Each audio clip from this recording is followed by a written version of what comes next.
Hello, and welcome back to History for Sleep. Tonight, we are leaving the warmth of the Viking longhouse behind. There will be no glowing hearth beside you, no thick roof holding back the winter wind, no familiar walls surrounding your sleeping place. Tonight, when you open your eyes, there will be nothing around you but a wooden ship, a handful of tired companions, and the cold waters of the North Sea. So settle in, get comfortable. Let the modern world around you slowly become quiet, and imagine yourself more than 1,000 years in the past, somewhere in the Viking Age, far from shore. When we picture the Vikings at sea, the image is usually magnificent: a long wooden ship cutting through dark blue water, a great square sail filled by the northern wind, round shields hanging along the sides, bearded warriors looking toward a distant coastline as though nothing in the world could frighten them. The Viking longship has become one of the great symbols of the age: fast, elegant, remarkably capable. These vessels carried Scandinavians across seas and rivers, connecting them with Britain, Ireland, continental Europe, and lands much farther away. But paintings and films rarely show you the part that matters tonight. What did it actually feel like to live aboard one? Not for a few minutes, not while approaching a monastery in some dramatic raid, but hour after hour, day after day, out on cold northern water. Because the ship beneath you is impressive, but it is not comfortable. There is no warm bedroom waiting below, no private cabin, no soft mattress, no stove quietly heating the space around you. Much of your life aboard the vessel happens exposed to the weather. Wind reaches you, rain reaches you, sea spray reaches you. And once your wool clothing becomes damp, keeping yourself warm becomes a constant concern. Your possessions must be protected from water. Food has to survive the journey. Fresh drinking water has to be carried aboard. Everyone needs somewhere to sit, somewhere to work, and eventually, somewhere to sleep. All while the ship continues moving beneath you, rising, falling, creaking, rolling, never completely still, even when you are. And then there is the North Sea itself. For Viking sailors, it is not an empty wilderness. It is a road, a dangerous one certainly, but a road connecting communities on opposite sides of the water. People cross it for trade, for settlement, for opportunity, for war, for exploration, and sometimes simply because someone they know has crossed it before and returned with stories of fertile land, wealthy towns, or profitable markets. Tonight you are one of those travelers. You left the Scandinavian coast behind some time ago. Your destination lies somewhere beyond the horizon, perhaps Britain, but right now, you cannot see either shore. Behind you is water, and when the ship rises high enough on a swell for you to see farther, there is still water. Your crew knows these waters better than you do. That matters. There are no electronic instruments, no weather forecasts, no engine to carry you forward when the wind refuses, no radio to call for help if something goes wrong. The people around you pay attention to things modern travelers rarely need to notice: the direction of the wind, the movement of clouds, the shape of waves, the position of the sun when it appears, the stars when the night is clear, birds passing overhead, currents beneath the hull. And eventually, perhaps, the first faint signs that land is somewhere beyond the horizon. The experienced sailors notice these things constantly. You are beginning to notice them too, because out here, small details matter. The men around you are not silent figures from a painting. They are tired, hungry, cold. Some are experienced sailors. Others would much rather be back on land. One man snores loudly enough to annoy everyone around him. Another guards his food more carefully than his weapons. Someone is always complaining about wet boots. Someone else insists the weather will improve. The oldest sailors laugh whenever he says it. You have eaten with these people, rowed beside them, worked ropes beside them, and slept close enough to hear every cough, snore, and whispered complaint during the night. A Viking voyage may eventually become a story told beside a warm fire. While you are actually living it, it mostly feels like work. And tonight, you are going to experience that work. You will wake before sunrise with cold air against your face and damp wool wrapped around your body. You will discover what a Viking traveler might eat when there is no kitchen aboard. You will sit at an oar and feel the repeated pull through your shoulders, You will learn why the sail can save enormous effort when the wind favors you, and become another problem when it does not. You will watch experienced sailors search the sky for clues. You will see how precious dry clothing becomes, how difficult rest can be, how quickly a calm sea can change, and why the people who repeatedly crossed these northern waters needed something more useful than fearlessness. They needed experience, patience, cooperation, and an enormous tolerance for being uncomfortable. But all of that comes later, because right now, you are asleep, or at least you were. Your body is curled beneath a heavy wool cloak. The wooden hull presses uncomfortably beneath you. Around you, other sleeping figures lie among carefully secured equipment and supplies. The air smells of salt water, damp wool, wood, leather, sweat, and the remains of yesterday's food. The ship rises slowly, then falls. You move with it without waking. Another swell passes beneath the hull. Wood creaks somewhere beside your head. A rope shifts softly against the mast. You remain asleep. Then something cold touches your cheek. A drop of water. You ignore it. Another lands near your eye. You move beneath the cloak. Then the ship suddenly rolls farther than before. Your shoulder slides against the timber. Your eyes open. For a moment you do not remember where you are. Everything is dark. There is no roof above you. No hearth. No longhouse. Only a black sky, a wooden mast, the faint shape of the sail, and the sound of water moving against the hull. You breathe in. The air is painfully cold. You pull the damp cloak closer around your neck. Then you look beyond the side of the ship. The North Sea is almost black. There is no land, no light from a village, no distant fire, nothing. Just waves disappearing into darkness. Another gust moves across the ship. You shiver. Someone nearby begins to stir, and somewhere toward the stern, one of the experienced sailors is already awake, watching the sky. Morning is coming, coldly. And your first full day aboard a Viking ship is about to begin. Morning does not arrive all at once. There is no rooster calling from somewhere beyond the wall, no footsteps crossing the floor of a longhouse, no crackle of someone feeding fresh wood into the hearth.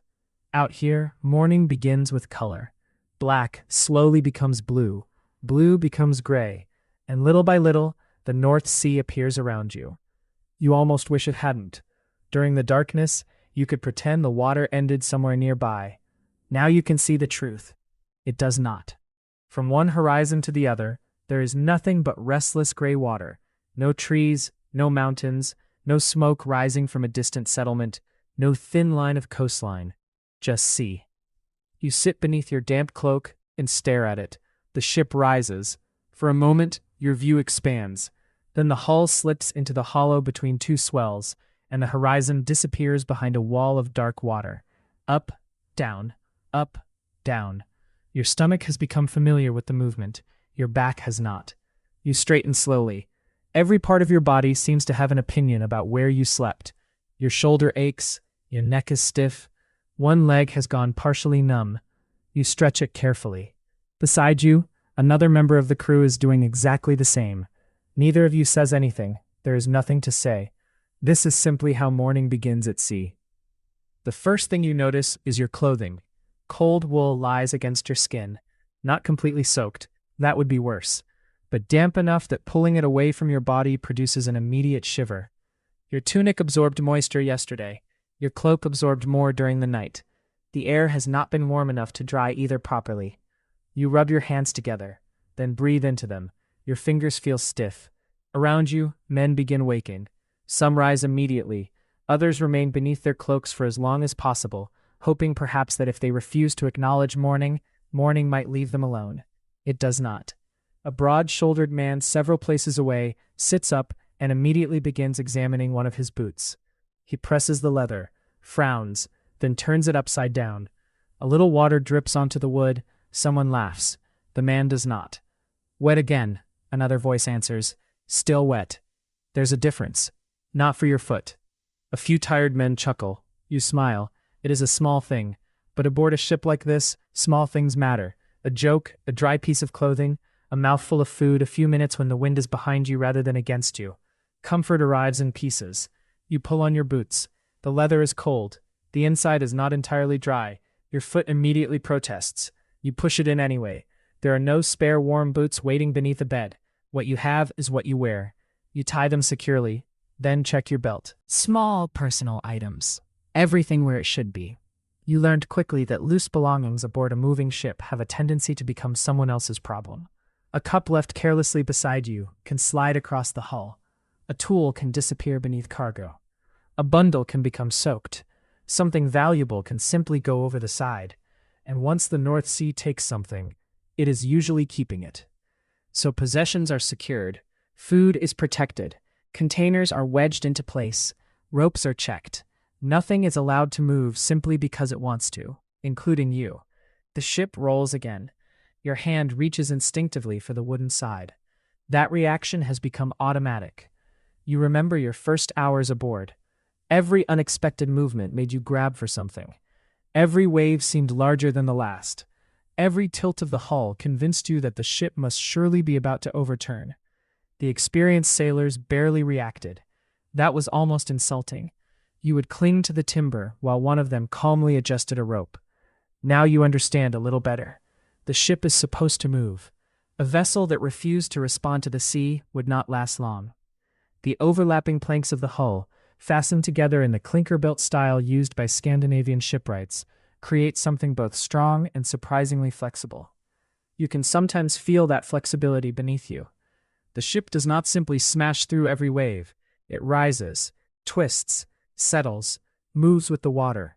To someone unfamiliar with it, the creaking can sound alarming. To experienced sailors, the ship's noises are information. You are beginning to learn the difference. A familiar groan, a rope under tension, the flap of the sail, water against the hull. Normal. Then occasionally someone hears something different. A head turns, a rope is checked, a fastening examined, and you realize how much of survival at sea consists of noticing small problems before they become large ones. The man near the steering oar has been awake longer than anyone else. He has been watching the sky, not dramatically, no heroic pose. He simply looks, then looks again. You follow his gaze. Clouds stretch low across the morning. They are thick enough that the rising sun is little more than a pale brightness somewhere behind them. You cannot tell exactly where it is. The wind is steady, not particularly strong. The sail hangs above the ship, catching enough of it to keep you moving. That is good. Nobody wants to row unnecessarily. The oars are useful, essential sometimes, but if the wind is willing to work for you, you let it. A sail does not complain about sore shoulders. Men do. You stand carefully. Immediately the cold wind finds the space beneath your cloak. You pull it closed. The working interior of the open vessel is crowded. Fill a Viking ship with people, equipment, food, water, weapons, clothing, containers, and everything required for a voyage, and suddenly the elegant vessel becomes a very busy place. There is no room to wander without thinking. You step around a bundle, over a rope, past another sleeping man who has apparently decided the day does not yet deserve him. You nearly kick a wooden container. A hand catches your sleeve. Careful. You look down. An older sailor is sitting beside it. He has a narrow face, a gray-streaked beard, and the expression of someone who has already watched younger men make every mistake available to them. You move your foot. Water? He nods. You immediately become more careful. Fresh water. Much more valuable than whatever pride you were carrying. You have an entire sea around you, and almost none of it can be drunk. Water everywhere. Thirst still possible. The crew must carry drinking water aboard, and the containers holding it matter enormously. Lose a decorative object, and someone curses. Lose drinking water, and everyone notices. You crouch beside the side of the ship and look down. Dark water races alongside the hull. The sight makes you strangely thirsty. Someone passes you a small drinking vessel. You take a controlled mouthful. The water has been stored, and tastes of its container. You drink anyway. Nothing aboard needs to be perfect. It needs to be useful. The wind strengthens slightly. The sail responds. Rope tightens. The hull begins moving more quickly. Immediately, several men become alert. One adjusts a line. Another shifts his position. Someone checks that a bundle remains secured. You watch. Then a voice reaches you. Don't watch. Help. Of course. You move. A rope is pushed into your hands. The fibers are rough, cold, slightly wet. You pull when told, hold when told, Release when told. Your hands remember. The sail changes shape. The ship settles into the wind. The man beside you nods. That is all the praise you receive. Enough. At sea, everyone becomes part of the crew. Strength matters, but so does discipline, timing, experience, knowing when to pull and when not to, knowing where to place your weight. A man may be impressive with an axe on land.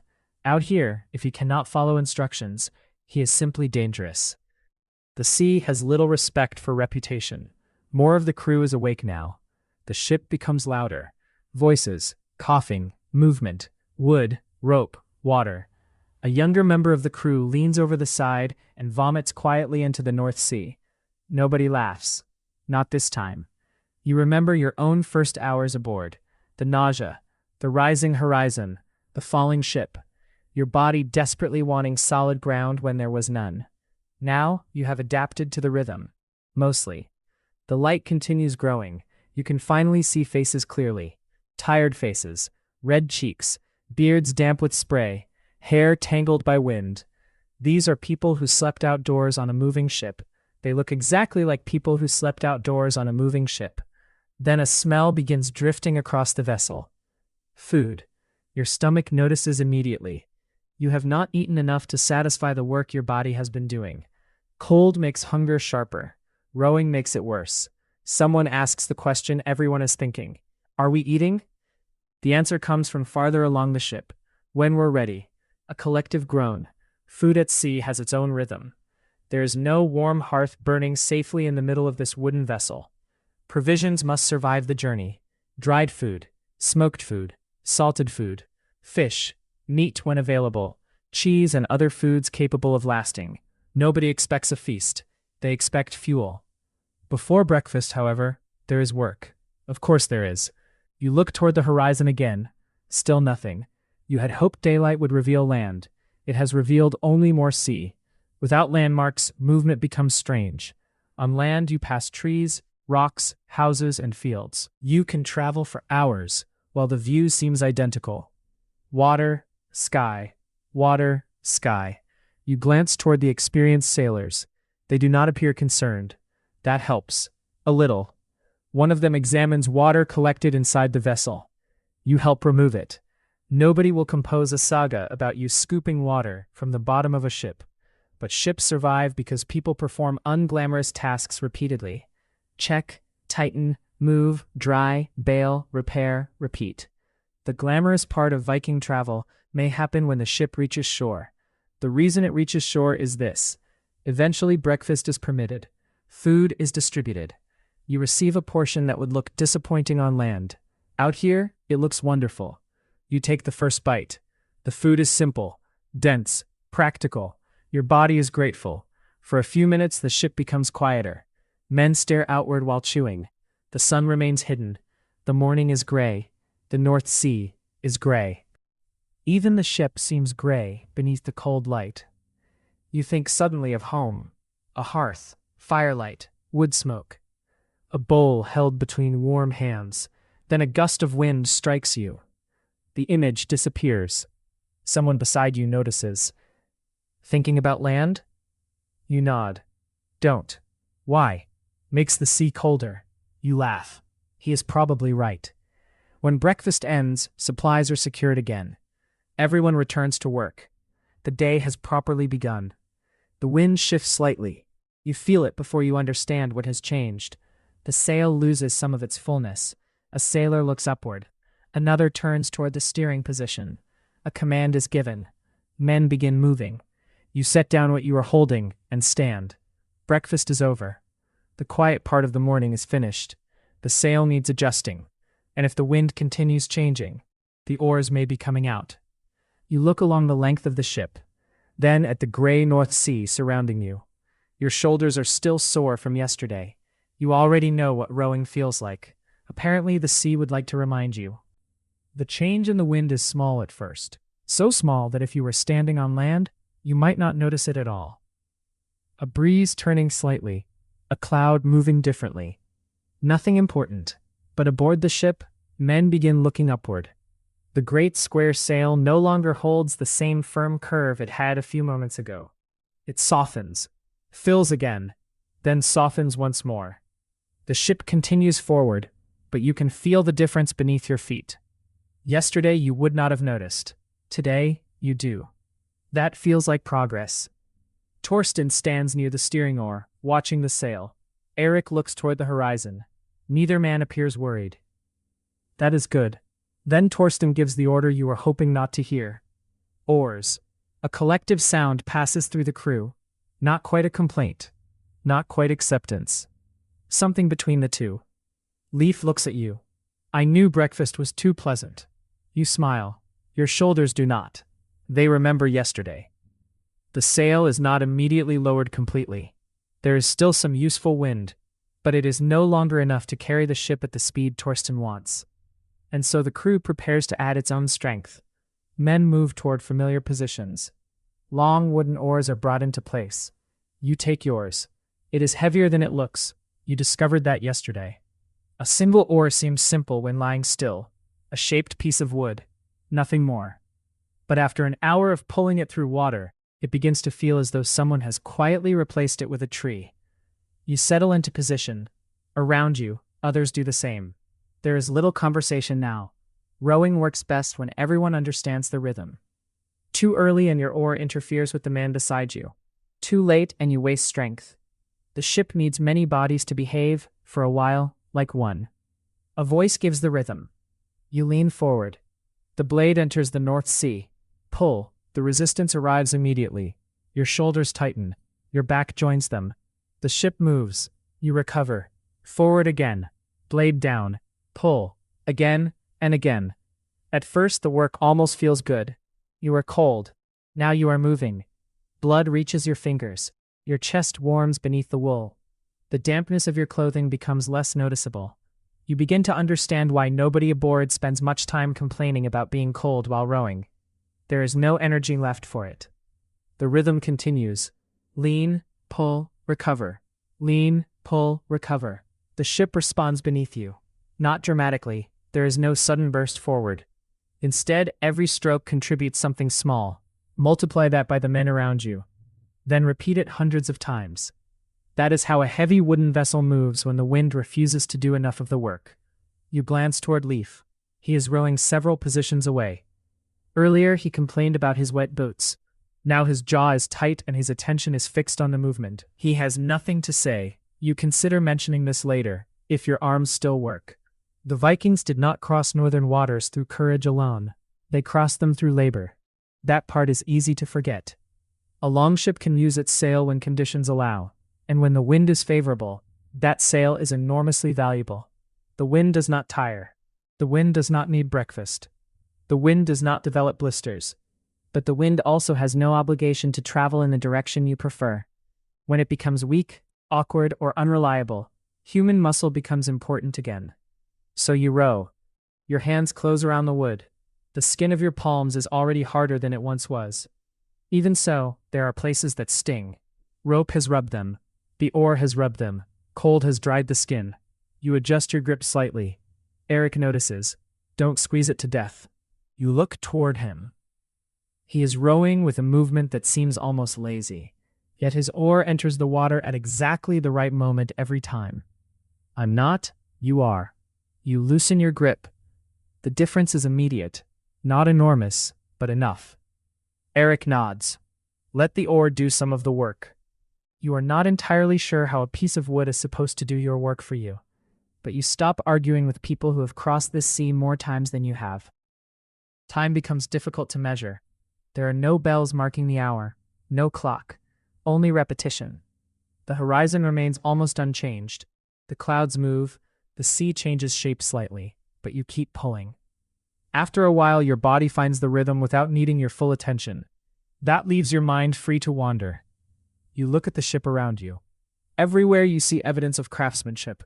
The hull is made from carefully shaped planks laid so their edges overlap. This clinker-built construction gives the vessel strength, while allowing a degree of flexibility in rough water. The ship is long and relatively narrow. Its shallow draft allows it to approach coastlines and enter waters that deeper vessels might struggle with. Those qualities help explain why Scandinavian ships can appear in so many different places. Open sea, coastal waters, rivers, beaches. The vessel is not simply a weapon, it is transportation, a bridge made from timber. And right now, you are helping move that bridge one painful stroke at a time. A small wave catches your oar badly. The blade jerks, your shoulder twists, you nearly lose your grip. Eric sees it. This time he does laugh. You glare at him. "Let the sea take it," he says. "You want me to lose the oar?" "No, stop fighting every wave." That sounds suspiciously like another piece of old sailor wisdom designed to be impossible to understand. But on the next stroke, you pay more attention. The surface rises. You adjust. The blade enters more cleanly. Better. You begin to understand. You cannot force the North Sea to become flat. You work with what it gives you. The experienced men do this without thinking. Their bodies respond to the movement of the ship before you even realize it has moved. That kind of knowledge cannot be learned in an afternoon.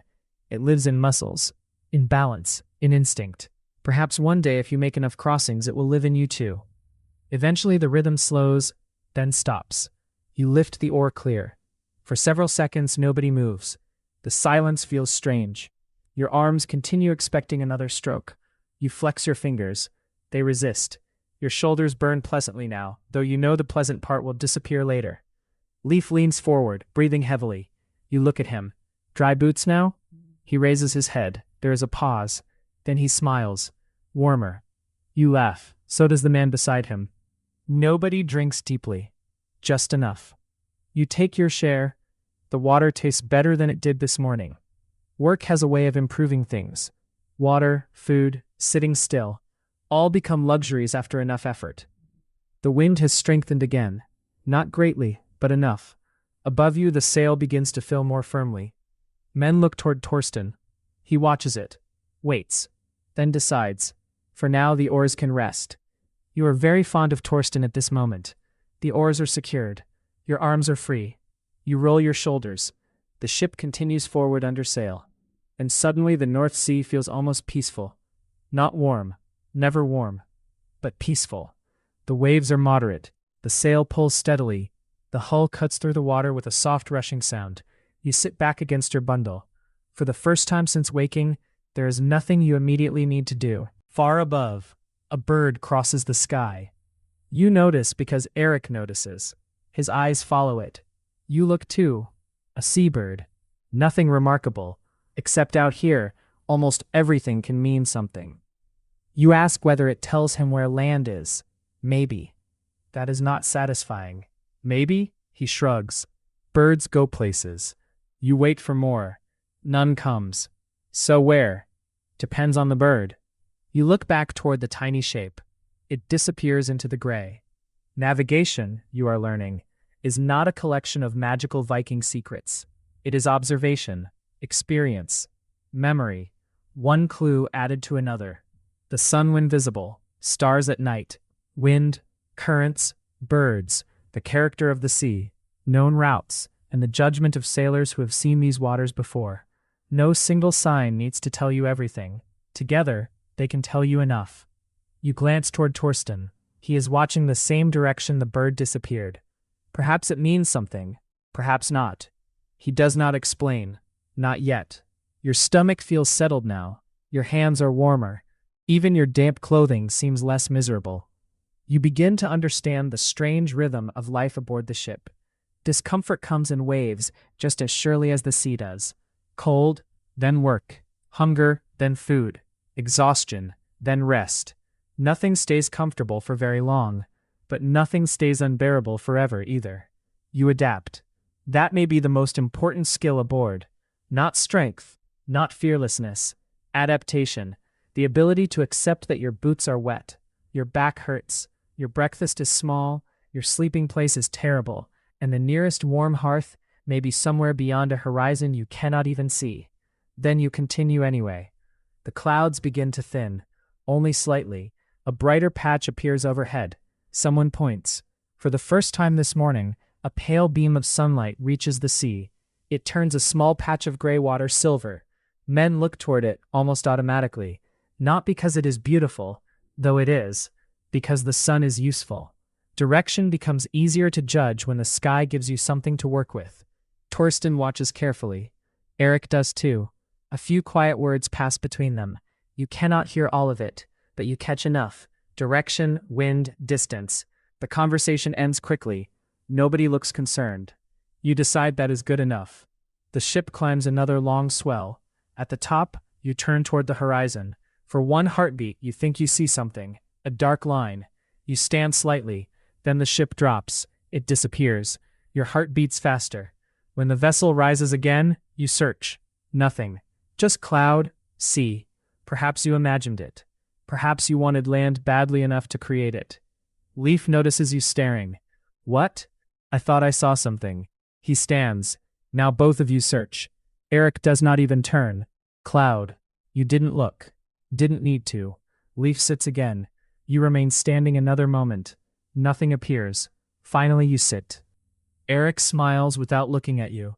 Everyone sees land before there is land. You pull your cloak tighter. How long until there is? Now he turns. His eyes move toward the horizon, then toward the sail, then the sky. When the sea is finished with us. You sigh. Another useless answer. But perhaps that is the point. Out here nobody can promise you an exact hour. The ship moves when wind and muscle allow. The crew navigates as well as experience permits. And somewhere beyond the gray horizon lies the coast you are trying to reach. For now, the sail is full, the oars are resting, and the ship is moving in the right direction. That is enough. You lean back. The timber creaks beneath you. Water whispers along the hull. Above, the pale sun struggles through the clouds. For a few precious minutes, the North Sea seems willing to let you rest. But as you look around the crowded vessel, another thought occurs to you. You have learned how the ship moves. You have learned how exhausting it can be to help move it. But you still have to live here, eat here, store everything here, work here, relieve yourself here, stay warm here. And when darkness returns, sleep here again. You look at the narrow wooden world surrounding you. There is far more to life aboard a Viking ship than rowing, and you are going to discover almost all of it before this crossing is over. For a little while, the wind continues to cooperate. The sail remains full above you. The oars stay where they belong. And after the work of the morning, nobody is eager to disturb that arrangement. You sit with your back against the wooden side of the ship and stretch your legs as far as the crowded space allows, which is not very far. The North Sea rolls beneath you. The ship rises, falls, rises again. By now, the movement has become so familiar that you notice it most when something changes. For the moment, nothing does. This is perhaps the closest thing you will have to peace today. And with no rope immediately being pushed into your hands, you finally have time to look properly at the strange little world in which you are living. Because this ship is not simply carrying you. For the duration of the crossing, it is your entire world. Everything you need has to fit somewhere inside it. People, food, fresh water, weapons, clothing, tools, spare rope, sail equipment, personal possessions, perhaps goods intended for trade, perhaps supplies meant for the place you are going. Every object takes up space, and space is something the ship does not have much of. You cannot simply place a chest wherever you like. It may block someone's movement. A loose container may shift when the vessel rolls. A poorly secured bundle may become soaked. Something heavy moving suddenly across the ship can become dangerous. So there is an order to the clutter. At first, you could not see it. Now you can. The ship looks crowded, but most things have a reason for being where they are. You are beginning to have a place too. Leaf is sitting nearby, trying to improve the condition of his famous wet boots. He has removed one and is squeezing a piece of cloth into it. You watch for a moment. Working? No. He continues anyway. Then why are you doing it? He looks at you as though the answer should be obvious. Because doing nothing isn't working either. You cannot argue with that. He turns the boot upside down. Nothing comes out. This apparently counts as progress. Eric walks past and looks down at him. Throw them overboard. Leaf looks horrified. My boots? Then your feet will dry. Eric continues walking. Leaf watches him leave. I don't like him. You listen to everything he says. That's different. You smile. The ship rolls gently beneath you. For a few minutes, life feels almost ordinary, which is a strange thing to think, while sitting in a small wooden vessel, surrounded by the North Sea. There's almost no privacy aboard. That becomes obvious very quickly. On land, even inside a crowded longhouse, you can sometimes move away from everyone, step outside, walk behind a building, find a quiet corner. Here, there is nowhere to go. If you are tired, people know. If you are sick, people know. If you snore, everyone knows. And when nature requires your attention, that becomes another practical problem. There is no private room waiting for you, no hidden chamber, no convenient modern toilet. You use the edge of the vessel as carefully as circumstances allow. The important word is carefully. The ship is moving. The wood may be wet. The sea is cold. And this would be an exceptionally embarrassing way to die. You wait until the vessel is relatively steady. You keep a firm grip. You do what needs to be done. Nobody pays attention.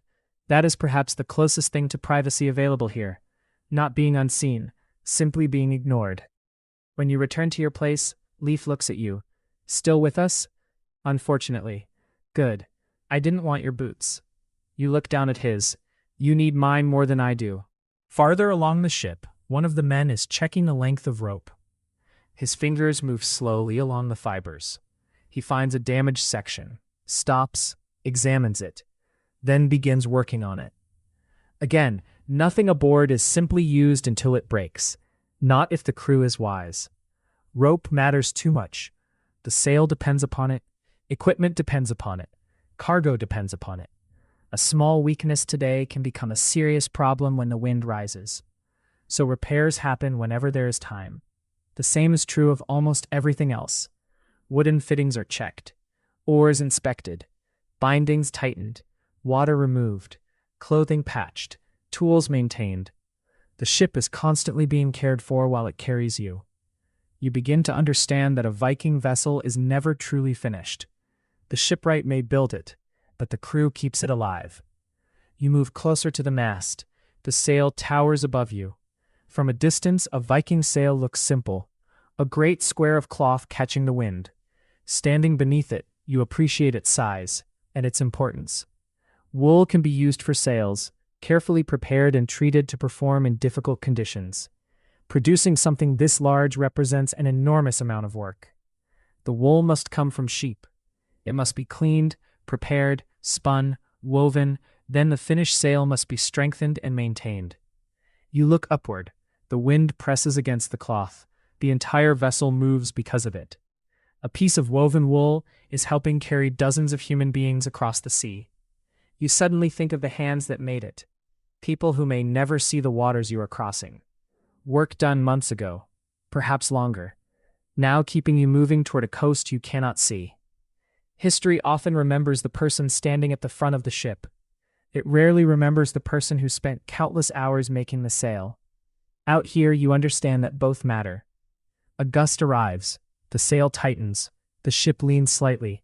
Your hand moves instinctively toward something solid. Torsten looks up. He says nothing. The gust passes. The vessel settles. Nobody reacts further. You relax. This is happening more often now. Not the gust, your reaction. You are beginning to trust the ship. Not completely. That would be foolish. But enough. Yesterday, every movement felt like a warning. Now you understand that movement is simply part of being afloat. You begin noticing something else too. The ship feels alive. Not literally, but it responds to everything. Wind changes, the sail changes, the hull changes its angle, the steering oar moves, men shift their weight, ropes tighten, the vessel finds a new balance. Nothing happens independently. Ship, wind, water, crew, all connected. Near the middle of the vessel, someone opens part of the food supply. Immediately, several heads turn. Apparently, Viking sailors possess a remarkable ability to hear food being uncovered from considerable distances. But no meal is being served. The man is checking the stores. That is less exciting. You watch anyway. The provisions represent another calculation. Enough food must be carried for the expected journey, preferably more. But food has weight. Water has even more. Every additional container takes space. Every additional supply changes the load, so preparing for a voyage means balancing needs. Take too little and a delay becomes dangerous. Take too much and the ship becomes unnecessarily burdened. And delays happen. Wind can fail. Weather can force a change of route. A damaged vessel may require attention. A crossing expected to take a certain amount of time can take longer. This is why nobody was impressed when you wanted more water earlier. Supplies are not simply yours because you are thirsty. You check your own small belongings. There is not much. That is intentional. A spare piece of cloth, a few personal items, a small object from home. Your knife. Nothing that cannot be carried easily. You pick up the small object, turn it in your fingers. For a moment the sea disappears. You remember the place you left, the shore, people standing there, the smell of smoke, the sound of animals, mud beneath your boots. You would happily stand in that mud now. You put the object away. There is little use thinking too long about home. The ship is moving forward.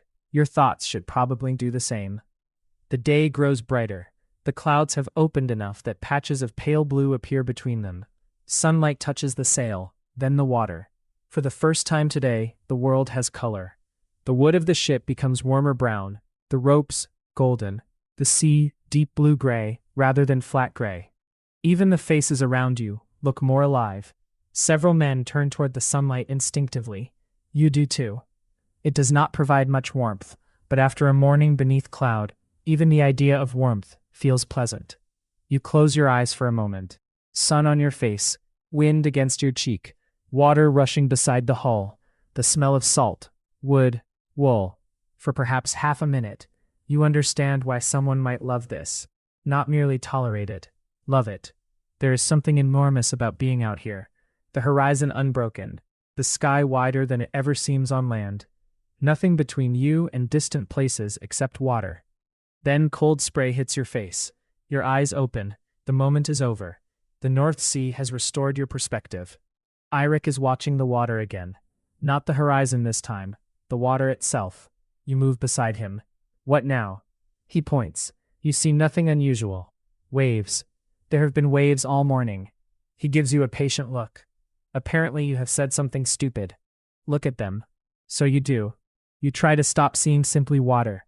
You look at direction, spacing, the small ridges crossing larger swells, the way wind touches the surface. After a while, you notice that not everything is moving in exactly the same way. Eirik nods when he sees your expression change. Wind tells you things. So does the water? Water remembers wind. You stare at him. Do you practice saying things like that? For the first time, Eirik laughs properly. No. He looks back toward the sea, then his expression settles. The old waves came from one direction. New wind comes from another. You look again. Now you can see it. Barely. Two patterns crossing. What does that mean? Nothing yet. Yet. You notice the word. Torsten has noticed it too. Of course he has. He and Eirik exchange a few quiet words. Neither appears alarmed, but both begin looking more frequently toward the western sky. You follow their gaze. Clouds, a little darker than before. Far away, perhaps meaningless. Leif joins you. One boot finally back on his foot. What are we looking at? Weather. He squints. Looks like weather. You nod. That's what I thought. Eirik shakes his head. Apparently neither of you is ready to become navigator. For now, no order is given. The sail remains full. The ship keeps moving. Someone begins repairing a torn piece of clothing. Another man lies back, with his cloak beneath his head. Two others quietly discuss something that happened in a village you have never visited. Ordinary life resumes. And that may be the strangest part of the crossing. Danger does not announce itself every hour. Most of the time there is simply living, waiting, working, eating, talking, repairing, watching. Then occasionally something changes. A rope, a wave, a cloud, a sound. And everyone who understands the sea pays attention. You are beginning to become one of those people. Not because you understand it yet, but because you have learned to notice when the experienced sailors stop talking. Torsten is quiet now. Eirik too. Both are looking west. You turn toward the same horizon. The darker clouds are still distant. The ship continues beneath pale sunlight. Nothing is wrong. Not yet. So you settle against the timber once more. Around you lies everything needed to keep a small community alive on open water. Food, water, tools, rope, cloth, wood, skill, patience, and people who know how to use all of it. This ship may be narrow, crowded, cold, uncomfortable, and completely lacking in privacy. But for now, it is home. And somewhere ahead, beyond a horizon still empty of land, the North Sea is preparing the next part of your journey. By late morning, the North Sea has changed again. Not dramatically. There is no storm approaching, no towering wave, no sudden danger. Instead, the clouds begin to break apart. A narrow opening appears overhead, and through it comes something you have barely seen all morning. The sun. Pale, weak, but visible. Almost immediately, Torsten looks upward. You do the same. To you, it means a little warmth. To him, it means direction.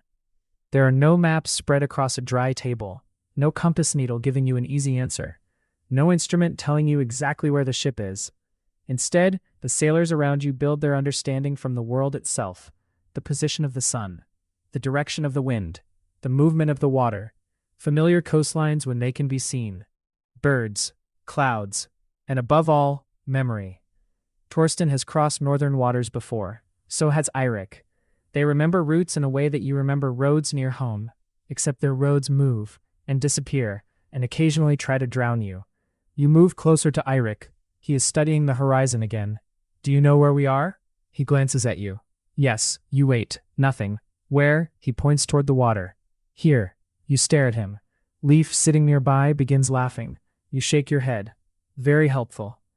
Eirik finally smiles. We know the direction. That's enough. It doesn't feel like enough to you. On land, getting lost might mean walking several extra miles. Out here, there are no paths to rediscover, only open water. But the older sailors do not appear concerned, so you try not to be concerned either. The sun remains visible, long enough for Torsten to make another judgment. A small adjustment is made to the sail. The ship turns slightly. You feel the change beneath you. The wind catches the woolen sail from a better angle. The vessel begins moving more smoothly. Nobody celebrates. This is simply what sailing looks like most of the time. Small decisions, small corrections, again and again. A voyage is not one great act of navigation. It is hundreds of little ones. The morning cold has eased slightly. You loosen your cloak around your neck. For the first time since waking, the air feels almost comfortable. Leif has removed one boot again. You look at him. What now? Sun. He places the boot where the weak sunlight can reach it. You think that's going to dry? It has more chance than it did on my foot. You cannot argue. Soon, two other men have placed damp pieces of clothing nearby. A tiny patch of sunlight has become the most valuable place aboard the ship. Nobody says so, but everyone notices when someone tries to take too much of it. You begin to understand how important dryness is. Cold air is unpleasant. Cold air combined with wet clothing is much worse. Wool can retain warmth, even when damp, which makes it valuable in northern climates. But nobody aboard deliberately chooses to remain wet. When the weather offers an opportunity, clothing is aired. Cloaks are adjusted. Wet items are exposed to wind and sunlight. Small efforts now may mean a more comfortable night later. You look at your own sleeve, still damp near the cuff. You stretch your arm toward the sunlight. Leif notices. That's my son. You look at him. Your son? My boot was there first. For several seconds, both of you stare at the narrow beam of light. Then Eirik walks between you and blocks it completely. Neither of you wins. The ship continues northwestward or westward. You are no longer completely certain. Torsten is. That will have to be enough. The sea around you appears calmer now. Long swells lift the hull gently rather than striking it. The sail remains full. The oars remain secured. After the exhausting work earlier, everyone is grateful. Some men rest. Others check equipment. One quietly sharpens a small blade. Another repairs clothing. The first sign is not the wind. It is the light. For most of the morning, the North Sea has been gray and silver, occasionally brightened whenever the sun escapes through the clouds. Now those brighter patches disappear. You look upward. The opening in the clouds has closed. Toward the west, the sky has become darker. Not black, not frightening, just different. Eirik notices you looking. This time you do not need to ask what he sees. Weather. A ship continues beneath the sail. The wind is stronger than before. At first that seems like good news. More wind means more speed. More speed means less time between you and land. But you have spent enough hours aboard to understand that sailors do not judge wind simply as strong or weak. Direction matters. Consistency matters. And the sea beneath it matters too. The long, gentle swells from earlier have become shorter, sharper. The bow rises, falls, then rises again before your body has settled from the first movement. You tighten your grip on the timber. Around you, the crew quietly begins preparing. Loose belongings are checked. Food containers are secured. Water vessels receive particular attention. Ropes are examined. Anything capable of sliding across the ship is tied down or moved somewhere safer. Nobody announces that a storm is coming. Perhaps one is not. The experienced sailors simply prepare before preparation becomes urgent. You help Leif secure a bundle near the center of the vessel. He pulls the rope tight. Too tight? You ask. He shakes his head. Better too tight than watching it float away. For once, this sounds like something Eric might say. You decide not to tell him. A wave strikes the bow. Spray rises over the side. This time, it is more than a few droplets. Cold seawater lands across your cloak. You gasp.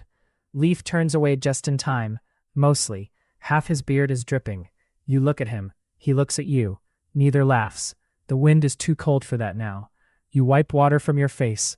The sunlight from earlier suddenly feels very far away. Torsten calls for an adjustment to the sail. Several men move immediately. You join them. A rope is placed into your hands. It pulls harder than before. The great woolen sail is filled with wind, and you can feel its strength through the line. Hold. You hold. The ship rolls. Your foot slips slightly. Someone catches your shoulder. You recover. Pull. You pull. The sail changes shape. The vessel settles onto a slightly different course. The entire process takes less than a minute. Then everyone returns to position. Nothing dramatic has happened, yet your heart is beating faster. You understand now how quickly ordinary work can become dangerous when the floor beneath you refuses to stay still. Walking across the ship requires more attention now. You keep one hand available whenever possible. You watch where you place your feet. Falling inside the ship would hurt. Falling outside it is another matter entirely. You look over the side. Dark water rushes past the hull. For a moment, you imagine yourself in it. Heavy wool clothing filling with water. Cold, stealing your breath. The ship moving away while someone searches for a rope. You step back from the edge. Viking sailors understand this danger well. Out here, the safest way to survive falling overboard is not to fall overboard. You begin treating every handhold with greater respect. Another gust arrives. The sail snaps tight. The mast creaks. You immediately look toward Eric. He is listening, not watching. Listening. After a moment, his expression relaxes. The sound was normal. The ship is speaking again. For now, everything is holding. The younger sailor who was sick earlier is sitting low in the vessel. His face has gone pale again. Leif notices. Don't look at the water. The young man closes his eyes. That makes it worse. Then look at the water. He opens his eyes. You are terrible at this. Leif shrugs. I stopped being sick. When? Last year. Even the young sailor smiles. The tension eases. Perhaps humor is another tool carried aboard. Rope, food, water, and the ability to laugh when the sea gives you nothing else to enjoy. The darker clouds continue approaching. Now you can see thin gray streaks beneath them. Rain. Eric sees them too. Will it reach us, you ask? He studies the horizon. Probably. At last. A definite answer. You almost wish he had said maybe. Cloaks are pulled tighter. Supplies vulnerable to water receive another covering. Men prepare themselves in small practical ways. Nobody can stop rain from falling. The goal is simply to keep the important things as dry as possible. Especially food. Especially clothing needed later. You check your belongings. Secure. Then you wait. That may be the worst part. You can see the weather ahead. The ship is sailing toward it. And there is nowhere else to go. The first drops arrive quietly. One lands on your hand. Another strikes the wooden side. Then several more. Dark spots spread across the sail, across cloaks, across the hull. Within minutes, the rain becomes steady. You pull your hood farther forward. Water runs down the side of your face. The North Sea loses what little color it had. Gray sky, gray rain, gray water. Even the horizon begins to disappear. Torsten remains beside the steering oar. His attention stays fixed on the sea ahead. The wind is stronger now, but still manageable. The ship is moving quickly, perhaps faster than at any point today. You feel nervous. Eric seems almost pleased. Good wind. You stare at him. It's raining. Rain isn't wind. It's cold. Cold isn't wind either. A wave throws spray across both of you. Eric wipes water from his beard. You wait. Finally he sighs. That was unpleasant. You smile. At last, something the North Sea can make him admit. For a while, everyone becomes quieter. There is work to do, balance to maintain, weather to watch. The comfortable morning is gone, but this is not a storm. Not yet. The ship is handling the sea. The sail remains under control. The crew knows what it is doing. You repeat those facts silently. The crew knows what it is doing, and gradually beneath the rain, you begin to believe them. Then Torsten looks toward the sail, next toward the waves, finally toward Eric. The two men exchange a few words that disappear beneath the wind. When Eric turns toward the crew, his expression has changed. Not fear, concentration. Get ready. That is all he says. You tighten your cloak, grip the wet timber, and look toward the dark water ahead. The North Sea has been patient with you for most of the day. Now it appears ready to remind everyone aboard exactly where they are. The rain does not pass. Instead, it settles over the ship. What began as scattered drops becomes a steady curtain of cold water falling from the gray sky. There is no thunder, no dramatic lightning, only rain. Persistent, cold, unavoidable. Within minutes, the wooden surfaces around you shine with water. Your cloak grows heavier across your shoulders. Drops run from your hood and down your face. You wipe them away. A moment later, they are replaced. Nobody bothers complaining. There is little point. The sea has grown rougher, too. The waves are still manageable, but they arrive more frequently. The ship climbs one, drops into the hollow behind it, then immediately begins climbing another. Your body has learned to move with the vessel. Knees slightly bent, one hand ready to grab something, weight shifting almost without thought. Earlier this morning, every roll surprised you. Now you adjust automatically. You are becoming more useful, or at least less likely to fall over. Out here, that counts as improvement. Torsten keeps the ship moving beneath a carefully controlled sail. The stronger wind is useful, but too much sail in worsening conditions can become dangerous. Everything is balance. Enough wind to move, not so much that the vessel becomes difficult to control. Enough speed to make progress, not so much that the ship is driven carelessly through the waves. The experienced sailors make these decisions quickly. A command, a rope pulled, the sail adjusted. Then everyone watches what happens. The sea gives the answer. You sit low for a while, protecting yourself from the worst of the wind. Leaf settles nearby. Water drips from the end of his nose. Then he looks down at his boots.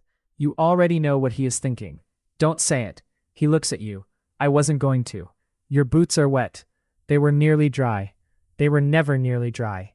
He prepares to argue. Another wave throws spray across the side. Both of you turn away. When you look back, Leaf sighs. My boots are wet. You laugh. Even Eirik smiles. There is no opportunity to dry anything now. Instead, the crew concentrates on protecting supplies. Coverings are checked. Food remains protected. Water vessels stay secured. You hold out your hand. Rain gathers in your palm. Fresh water. You lick it away. Not enough to matter, but pleasant. Nearby, another sailor tilts his face upward and lets the rain reach his mouth. Nobody wastes an opportunity. The horizon has almost vanished. Sea and sky merge into the same gray distance. That bothers you more than the rain. Earlier, you could look outward and imagine your destination somewhere beyond a clear line. Now there is no line. The world has become very small. Ship, water, cloud, nothing else. You look toward Torsten. He does not appear troubled. You wonder how he knows where you are going when everything looks identical. Then you remember what Eirik told you. Direction comes from many clues. Wind, waves, memory, the course already traveled. You do not need to see land every moment to know it exists. Still, you would prefer to see it. A stronger wave reaches the ship. The bow rises sharply. Then the vessel drops. Water crashes against the hull. Several men grab the nearest support. A container shifts. Its rope catches it. The knot holds. You look at it. Yesterday, you might not have noticed. Now you understand why someone checked that knot earlier. Small preparations made during calm weather become important when conditions worsen. Water begins collecting inside the ship. Some comes from rain, some from spray. Men begin removing it. You join them. Again, there is something absurd about throwing water out while more falls from the sky, but nobody stops. Scoop, throw, scoop, throw. Your shoulders complain. You ignore them. Leaf works beside you. For several minutes, neither of you speaks. The movement warms you. Your cloak is soaked. Your hands are wet, but your body no longer feels quite as cold. Work has become your hearth. Eventually, the rain begins to weaken. Not stop, but soften. The sound against the sail becomes quieter. The sky ahead appears slightly brighter. Eric notices first. Passing. You look toward him. The weather? Part of it. Of course, nothing is ever completely finished with Eric. Still, the brighter sky is encouraging. The waves remain rough, but the worst of the rain seems to be moving away. Men begin looking outward again. Shoulders relax. Conversations slowly return. The ship has passed through another small test. No saga will remember it. No poet will describe the heroic struggle against an unpleasant afternoon of rain. But this is what much of seafaring really is. Enduring things too ordinary to become stories. The clouds begin breaking behind you. A thin strip of light appears near the horizon. It touches the wet sail, the wet timber, the wet faces around you. Everything shines. Leif lifts his face toward it. Sun. Eric shakes his head. Light. Close enough. You agree with Leif. After the rain, even a little brightness feels generous. Torsten studies the sea ahead. Then he speaks quietly with Eric. When their conversation ends, Eric looks satisfied. You move closer. We're still on course? He nods. Close enough. That phrase sounds less comforting when used for navigation, but Torsten is calm. The sail is controlled. The ship continues forward. So you accept it. The rain fades to scattered drops. Someone checks the food coverings.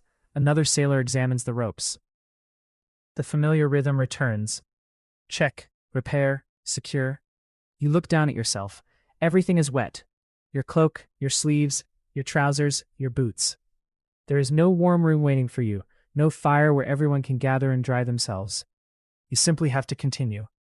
Perhaps the wind will help. Perhaps the sun will return. Perhaps it will rain again. You have stopped expecting comfort to last. Then you hear a cry above the ship. A bird. You look upward. One seabird circles briefly before continuing west. A few moments later, another appears. Then another. Torsten notices. Eric notices. This time, neither dismisses them, neither begin looking toward the western horizon. You join them. Gray water stretches ahead, but the birds are going somewhere. And for the first time since the rain began, you allow yourself to imagine that somewhere beyond that gray horizon, land may finally be getting closer. The birds change the mood aboard the ship. Only slightly. Nobody cheers, nobody begins gathering possessions. But men who had been staring at the wet timber now look toward the horizon more often. You do the same.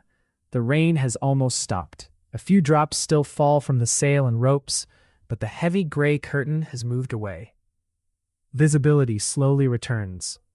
And somewhere ahead, the birds continue west. You watch another seabird pass overhead, then another. On land, you would barely notice them. Out here, they feel important. Birds need somewhere to rest. Some feed far from shore, and their presence does not guarantee that land is close. But experienced sailors can use their movements as one clue among many. Torsten watches their direction. Eirik watches the water. Neither says anything. You have learned not to interrupt immediately. Eventually, Eirik looks toward you. What, you ask? Nothing. You were looking at me. You were about to ask. You smile. I was. You are beginning to suspect that irritating younger sailors may be one of the few pleasures available to him at sea. The ship continues beneath a steady wind. After the rain, everything feels cleaner. Unfortunately, it also feels wetter. Men spread damp cloaks wherever the wind can reach them. You do the same. The cold air moving through the wool is unpleasant at first, but gradually it begins carrying some of the moisture away. Leif stretches one leg toward the wind. You look at his boot. He notices. Don't. You say nothing. I know what you're thinking. You continue saying nothing. My feet are fine. Eirik passes behind him. They smell dead. Several men laugh. Leif pulls his cloak over his legs. The crossing continues. As the clouds break, the sea begins to reveal itself again. You can see farther now. The horizon returns as a thin dark line separating water from sky. You search it carefully. Nothing. You look away. Then look again. Still nothing. Your eyes begin creating shapes. A dark patch becomes a hill. A cloud becomes a coastline. A distant wave becomes a rock. Then each one disappears. Eirik warned you about this. Everyone sees land before there is land. Now you understand why. When you want something badly enough, the horizon begins offering false promises. Time passes. The wind remains favorable. For once, nobody needs to row. You eat a small portion of food and drink carefully. The meal is simple, but hunger makes it satisfying. Around you, the crew eats quietly. There is less joking now. Not because anyone is frightened, because everyone is watching. Something has changed. The experienced sailors seem to believe the crossing is progressing well. That belief spreads through the rest of the crew. You feel it too. Not certainty. Expectation. Then Torsten calls Eirik toward the stern. They speak for a while. Torsten points toward the western horizon. Eirik narrows his eyes. Another man joins them. Soon, 3 experienced sailors are staring at the same empty place. That gets everyone's attention. Leif moves beside you. Do you see anything? No. Neither do I. You both stare harder. Still nothing.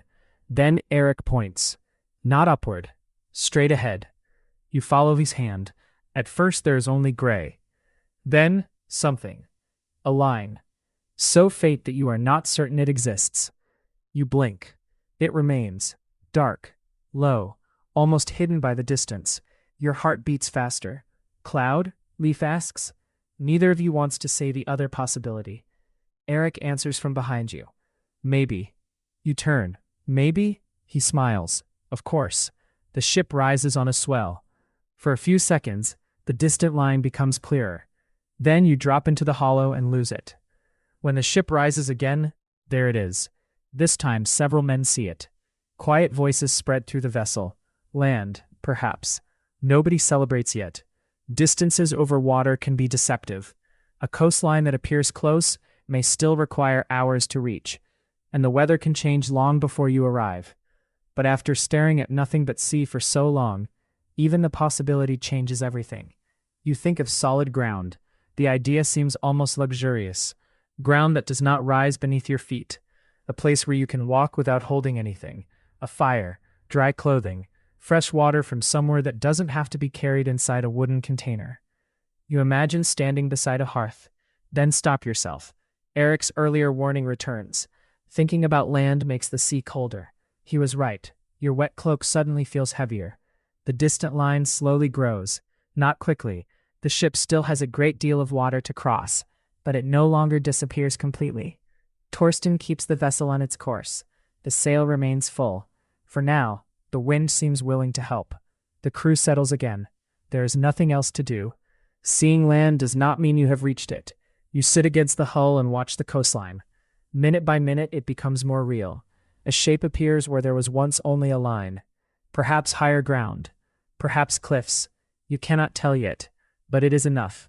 For the first time since waking in darkness, your world contains something other than ship, sea, and sky. You look back east. Nothing. The home you left is still hidden beyond the horizon. Then west again. Land. The sight produces a strange feeling. Relief certainly, but something else too. The ship that seemed so small in the middle of the North Sea has done exactly what it was built to do. Wood, wool, rope, human hands. Together they have carried you across open water. Not safely yet. You have learned better than to assume that. But closer. Eirik sits beside you. You point toward the distant coast. Land, he studies it. For once he does not say maybe. Land, you smile. How long? He looks up a sail, then the sea, then the sky. You already know what is coming. When we reach it. You shake your head. Eirik smiles. Ahead the dark coastline waits, but between you and solid ground, several hours of cold North Sea still remain, and daylight is already beginning to fade. Once you have seen land, it becomes difficult to look anywhere else. The coastline remains distant, a dark shape beneath the pale western sky.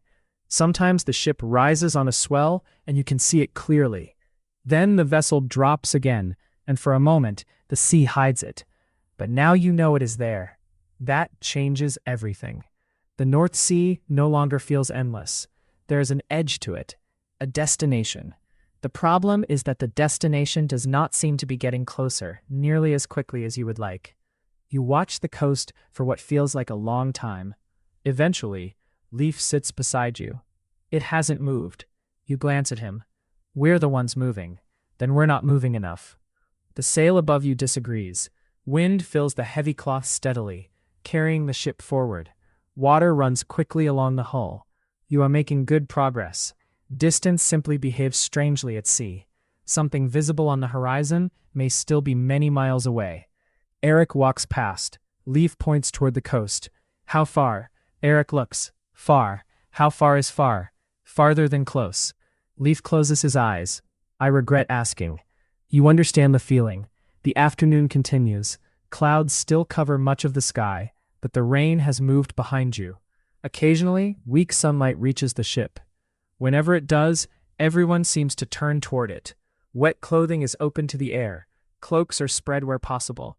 You loosen yours and allow the wind to reach the damp wool beneath. It is cold, but slowly, parts of your clothing begin to dry. Not completely. You have stopped expecting miracles. Dry enough will have to do. The sea remains restless after the rain. Long swells continue beneath the vessel, but the sharpness has faded. The ship moves more comfortably now. For the first time in hours, you can sit without constantly preparing for the next sudden roll. Some of the crew take advantage of this. One man lies down beside his belongings. Another closes his eyes while sitting upright. Nobody truly relaxes. There is always someone watching the sail, someone watching the course, someone checking the sea. But rest is taken whenever it becomes available. You have learned why. At sea, you cannot choose when the work will come. So when nothing needs you, you sit. Your own body welcomes the pause. Your shoulders still ache from the oars. Your hands are rough. There is a tender place on one palm where the skin has begun to rub away. You examine it. Eric notices. Cover it. You find a strip of cloth and wrap the hand. Better? A little. He sits nearby. For several minutes, neither of you speaks. The ship creaks. Water moves against the hull. Wind hums softly through the rigging. Then you ask the question that has been in your mind. How many times have you crossed? Eric thinks. I stopped counting. Why? Because counting doesn't make the sea smaller. You look toward the distant coast. Does it ever become easy? He considers this longer. No. You expected another joke. Instead, he continues. You become better at knowing when to worry. That answer stays with you. Perhaps experience does not remove fear. Perhaps it teaches you which fears deserve attention. A small meal is passed around later in the afternoon. Nothing warm, nothing elaborate. You eat slowly. The food is firm and salty. You drink afterward carefully. Supplies are still being rationed, even with land visible ahead. That surprises you. Surely you can drink more now. But nobody assumes the journey is finished simply because a coastline has appeared. Wind can change. Darkness can arrive. Approaching an unfamiliar coast can create new dangers. Rocks, shallow water, currents. A safe crossing can still end badly in its final miles. So the rules remain. Eat what you need, drink what you need, keep the rest. The coastline grows slowly. You can now distinguish different heights along it. One section appears higher, another low and dark. The experienced sailors begin discussing where they might approach. Their attention has shifted. Earlier they studied open water. Now they study land. That seems strange. You thought seeing the coast would mean the difficult part was over. Instead, it has given them something new to worry about. Torsten points toward one section. Eric disagrees. A short conversation follows. You cannot hear enough to understand it. Finally, Torsten adjusts the steering oar. The ship turns slightly. The coast shifts in front of you. You are no longer simply trying to reach land. You are trying to reach the right part of it. The light begins to soften. Afternoon is moving toward evening. That makes you uneasy. You look at the sun behind the clouds, then toward the coast, still distant. Before dark, you ask Eric. He follows your gaze. Maybe. There it is again. You sigh. He smiles. You wanted the truth. I wanted a better truth. The sea doesn't make those. A cold wind moves across the ship. You pull your cloak closed. Around you, men begin preparing for the approaching evening. Equipment is checked once more. The sail is watched carefully. Nobody wants unnecessary problems as daylight fades. You look toward the western horizon. The coastline is larger now.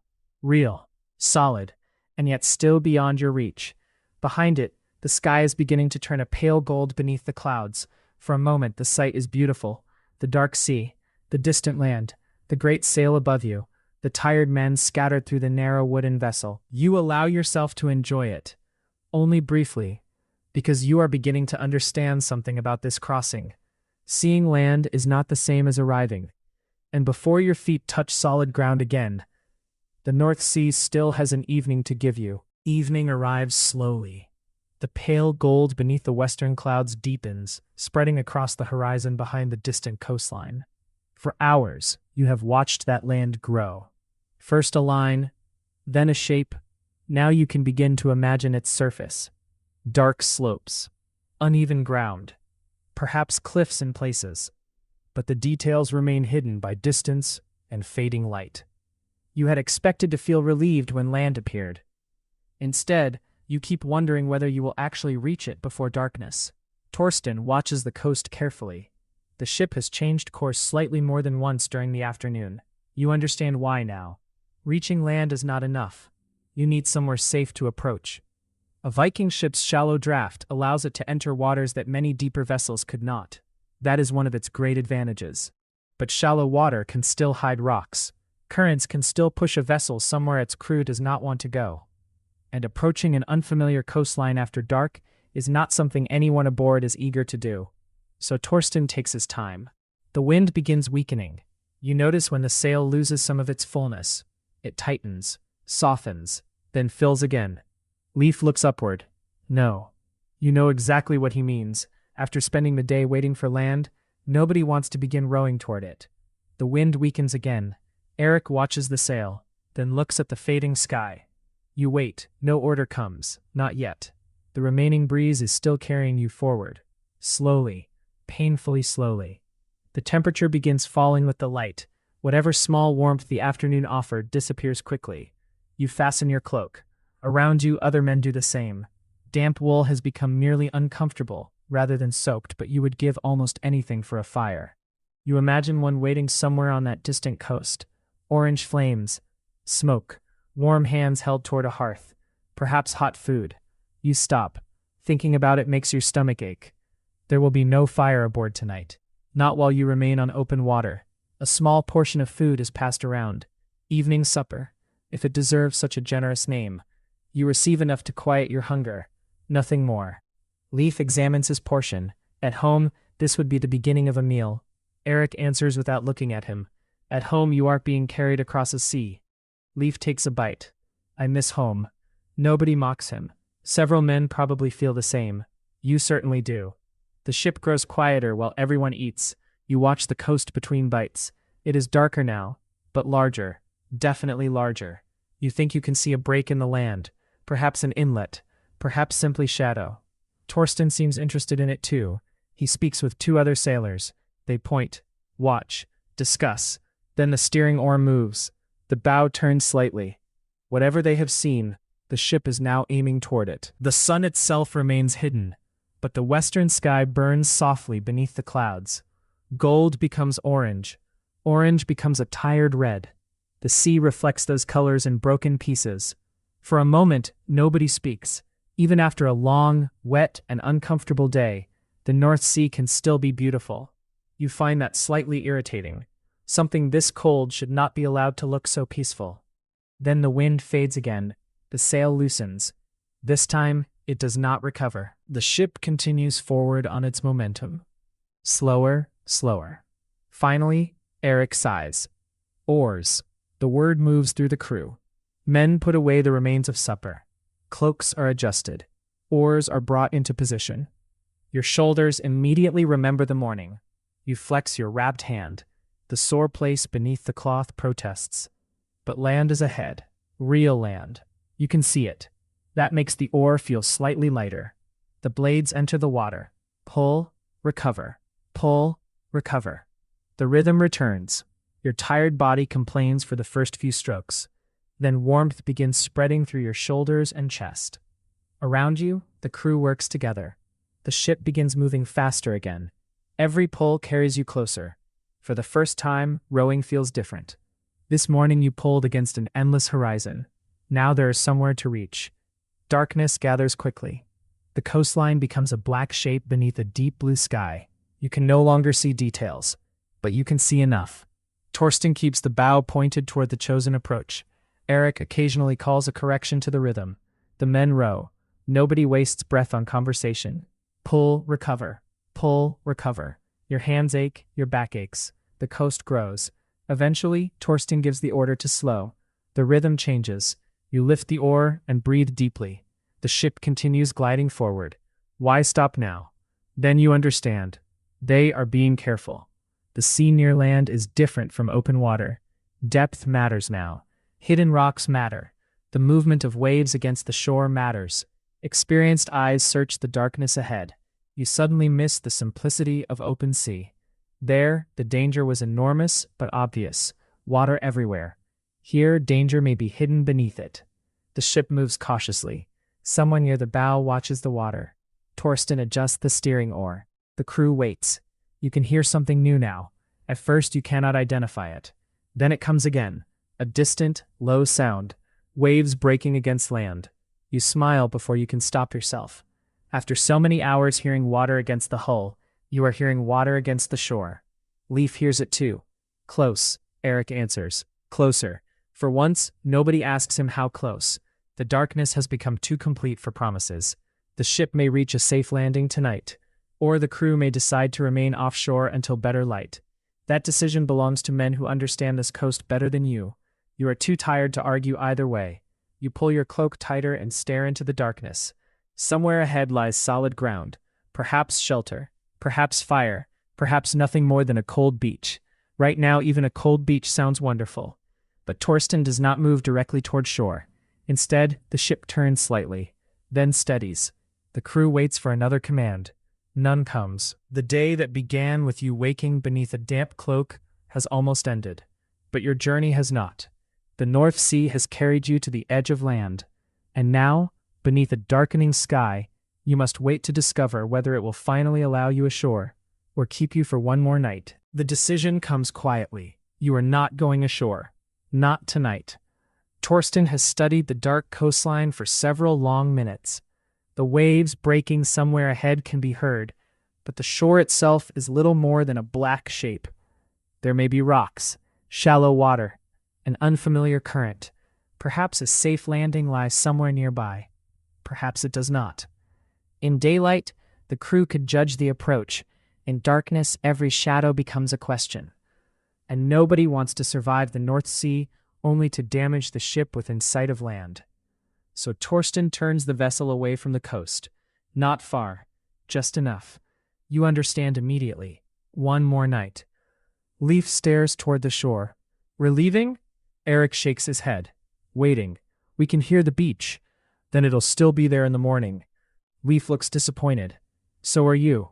For the last several hours you have imagined solid ground, a fire, perhaps shelter, anything that does not move beneath your body. Now the coast is close enough to hear, and you are going to sleep on the ship again. The North Sea has a cruel sense of humor. The sail is adjusted. The crew positions the vessel where Torsten believes it can remain, safely away from the immediate shore. The exact arrangements depend on the conditions and location. What matters is simple. You will not blindly approach an unfamiliar coast. Daylight is worth waiting for, even if waiting means another cold night. With the decision made, the mood changes.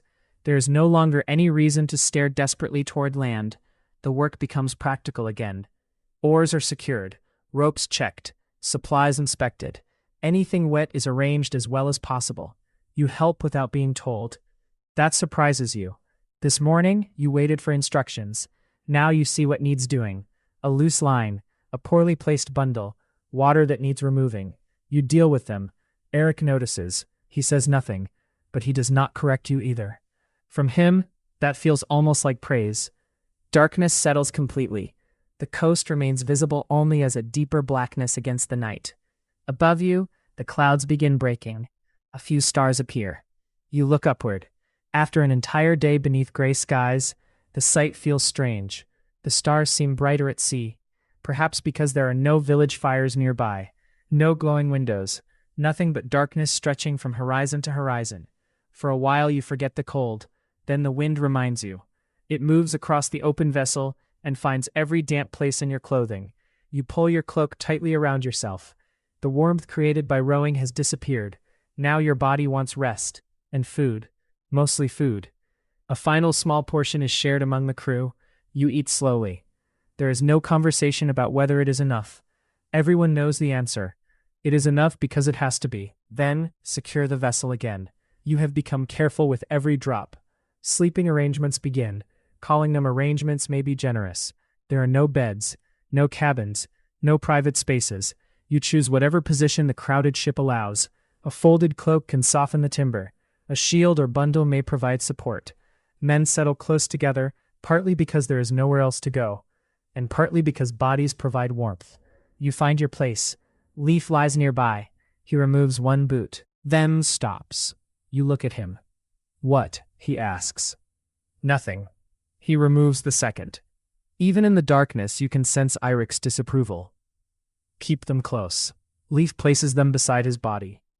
If anyone steals them, I'll know. You smile. Nobody wants them. Good. The ship rocks gently. Compared with the rough afternoon, the movement is almost soothing. Water touches the hull with a quiet rhythm. Somewhere ahead, waves continue breaking against the unseen shore. That sound is different. Regular, distant. Land. You close your eyes. Immediately, your body becomes more aware of everything. The hard timber beneath your hip, the damp wool around your shoulders, the smell of wet clothing, salt, wood, men who have spent far too long together. You shift, then shift again. There is no comfortable position. Only positions that hurt somewhere different. Eventually you choose one. Around you, voices fade. One man whispers a short prayer. Another quietly speaks with the person beside him. Someone begins snoring far too quickly. Leaf mutters something about murder. You almost laugh. Then another snore answers from somewhere else. Soon the ship contains an entire collection of unpleasant nighttime sounds. Perhaps the sea is not the greatest challenge after all. You look upward again. More stars have appeared between the clouds. The experienced sailors may use them when conditions allow, reading direction from a sky that to you still seems impossibly large. You try to imagine doing this crossing without men like Torsten and Eirik. You cannot. The ship itself is remarkable, but wood and sail are not enough. Knowledge is what turns them into a journey. Your eyes grow heavy. You think about the day. Waking in darkness, the cold morning, rowing, the rain, the first birds, the distant coastline, then the disappointment of turning away from it. It feels like several days compressed into one. And yet this would not be extraordinary to the sailors around you. It is simply travel. Cold, work, waiting, uncertainty, then more waiting. The ship rises gently, falls, your body follows. You no longer resist the movement. Instead, you allow it to carry you. The sounds around you begin fading. Water, wind, timber, breathing, a quiet cough, the distant shore. Your thoughts become less organized. Somewhere nearby, Eirik is still awake. You can see his outline against the night. Watching. Always watching. That comforts you. Tomorrow, if the weather allows, you will approach the coast. Tomorrow, your boots may finally touch solid ground. Tomorrow, perhaps, there will be fire. But not yet. Tonight, you are still a traveler on the North Sea. You pull the cloak closer, close your eyes, and beneath a sky slowly filling with stars, you prepare to spend one final freezing night aboard the Viking ship. For a while you sleep. Not deeply, not comfortably, but enough. The gentle movement of the ship becomes part of your dreams. Rise, fall, rise, fall. Then something wakes you. Cold. You open your eyes. For several confused seconds, you cannot remember where you are. Above you is a dark sky scattered with stars. Beside you are sleeping figures wrapped in wool. Beneath you, wood. Then you hear the water, the North Sea. You remember. You pull your cloak tighter. It makes almost no difference. The warmth left from yesterday's work is long gone. Your clothing remains slightly damp, and the night air seems to find every weak place in your layers. You breathe into your hands. Your fingers are stiff. Your nose feels numb. Even your feet are cold inside your boots. You understand now why the hours before dawn can feel worse than the beginning of the night. Your body is tired. You have not eaten properly for hours. You have been lying still, and there is no fire. Nothing aboard produces warmth except the people around you. So everyone sleeps close, not elegantly, not comfortably, simply practically. Leaf is curled beneath his cloak nearby. His boots are tucked beside him. Apparently nobody stole them. You consider waking him to tell him the good news, then decide against it. For once he is quiet. You should appreciate the moment. A man on your other side shifts in his sleep and moves slightly closer. Normally you might complain. Tonight, you do not. His body gives off warmth. You move closer too. Privacy stopped mattering somewhere in the middle of the North Sea. The ship rocks gently. Conditions are calmer than they were yesterday afternoon. The waves are smaller, here near the coast. But the vessel never stops moving completely.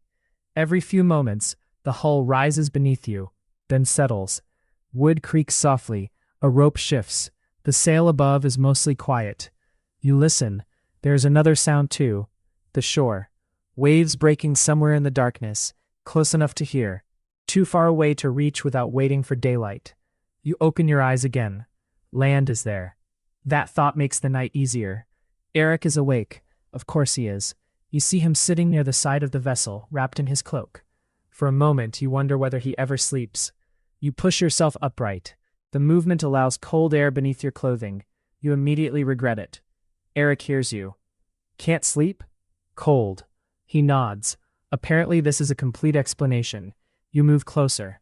How long until morning? He looks toward the eastern sky. Not long. You wait. How long is not long? Eric turns toward you. Longer if you keep asking. You smile. Even before dawn, he remains himself. You sit beside him. Together you look toward the coast. It is almost invisible, a dark mass against a dark sky. Why didn't we land? You ask quietly. You know why. I know. You look toward the black shore. Close is when people make mistakes. That answer silences you. The crew could have pushed toward land in darkness. Perhaps everything would have been fine. Or perhaps a hidden rock would have opened the hull. Perhaps waves would have driven the ship badly onto shore. Perhaps someone would have been injured. Waiting is uncomfortable. But discomfort is cheaper than a broken ship. You are beginning to understand that good sailors are not the people who take every risk. They are the people who know which risks are unnecessary. A cloud passes across the stars. For several minutes, darkness deepens. You and Eric say nothing. The North Sea sounds enormous again. Then the cloud moves away. Stars return. You search the eastern horizon. Nothing. Then, perhaps, a faint grayness. And with it comes the part of the journey everyone aboard has been waiting for. The final approach to land. Daylight reveals what darkness had hidden. The coastline ahead is no longer a vague black shape. Now you can see slopes rising beyond the water, dark rock, patches of grass, a low stretch of shore farther ahead. After so many hours surrounded by nothing but sea and sky, the sight feels almost strange. Land has texture, color, shape. You had forgotten how much there is to look at. Around you, the rest of the crew is watching too. But Torsten is not admiring the view. He is studying it. The final approach begins carefully. There is enough wind to move the ship, but the sail is handled cautiously. Nobody wants unnecessary speed near an unfamiliar shore. Men prepare the oars. Not for exhausting open sea rowing this time. For control. A few careful strokes can turn the vessel, slow it, help guide it towards safer water. You take your position. Your shoulders protest immediately. They remember yesterday. But this time, when the blade enters the water, the coastline is directly ahead. That makes the work easier. Pull, recover, wait. Pull again. The rhythm is slower than before. Torsten gives short commands. The ship responds. You notice how different the water looks near land. Its color changes. The movement of the waves changes too. They begin organizing themselves toward the shore. The experienced sailors watch constantly. One man near the bow studies the water ahead. Everyone listens when he speaks. Nobody wants to discover a hidden rock with the bottom of the ship. The coastline grows larger. You can now see individual stones along part of the shore. Farther inland, the ground rises gently. There may be smoke in the distance. You narrow your eyes. A thin gray thread seems to climb into the morning air. Smoke? You ask. Leif looks. Maybe. You turn toward Eric. He smiles. You two are learning. You laugh. For once you do not ask him. The ship turns toward a lower section of coastline. The waves are gentler there. Torsten has apparently found the approach he wants. The sail is reduced further. Now the oars provide much of the control. Your blade enters the water. Pull. Pause. Another command. Pull again. Everything happens slowly. After the speed and uncertainty of yesterday's rain, this careful movement feels almost peaceful. But nobody relaxes yet. The shore is close, and close, as Eric reminded you during the night, is where people make mistakes. Then you smell it. At first, you think you are imagining things. You breathe again. Earth, wet vegetation, perhaps smoke. After so long breathing salt air, wet wool, and the smell of the ship, the scent of land is unmistakable. Leif notices too. He lifts his head. Smoke. This time Eric nods. Smoke. Somewhere inland there are people. Perhaps a settlement, perhaps a farm, perhaps only a small fire.